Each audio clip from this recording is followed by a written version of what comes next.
علماء اشترے دی ہدایہ پیجنی ہدایہ ہم مشہور کتاب دے فقہ حنفی کا اور چاہے دومت تعریف کرے کہ دا حد نہ زیاد دے دا تعریفون والا صفتون والا کل سے حد نہ اور تیر کی اولے پہ شیر گوڑی گوئی کہ ان الہدایت کل قرآن انہا نا اوری دلی تاسو دین تپوس گئے ہدایت قرآن پشانتی کتاب دے انہا للہ اللہ ویلو زمان قرآن مقابلہ کی صورت راوڑے سے دیو ہم ہدایہ راوڑے نبیاء مولا والا تعریف کا مولا باشد کی چپ نباشد مولا حضور اخفیو بوتا کی کن نجی پدی رست خبر کی دا قرآن پشان ترے چپ مخکنی کتابوں نے منسوخ کری مفسود والا اس حجت نشنا دا منسوخ شد دا دروخ تعریف کہتا اما سڑی تا میں کزدہ سے وایا ما چرا دا فلان کے چرے دے دا خر پشان ترے اب بیاویم دا خر پشان زگرے چی خر مبس کیو تمس کینو تو خپانے یہ دا تشبیح پبازی امور کی دا اللہ دا کتاب توہین مکوائے چی دا ہدایہ پشان ترے مخی بمگا ہدایہ السلام قتل بم پکی چی مولانا عبدالحی لکھنوی رحم اللہ علیہ کلو چی نولس غلطہ ہی پکی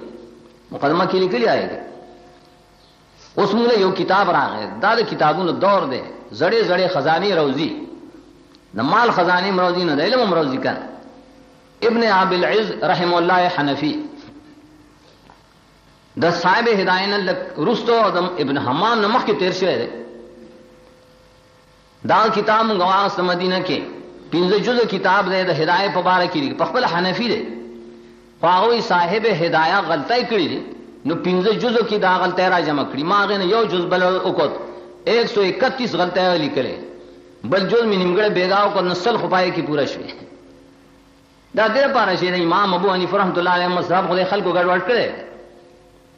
بار صورت کا شامل کی چلی امام صاحب خبر والا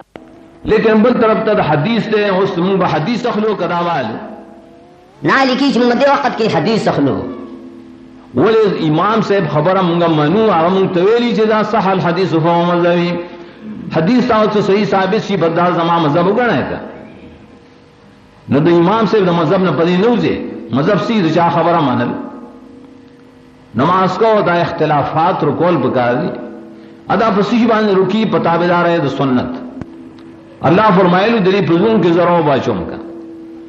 نن مسلمانان یریږي د کافرانو نه ولې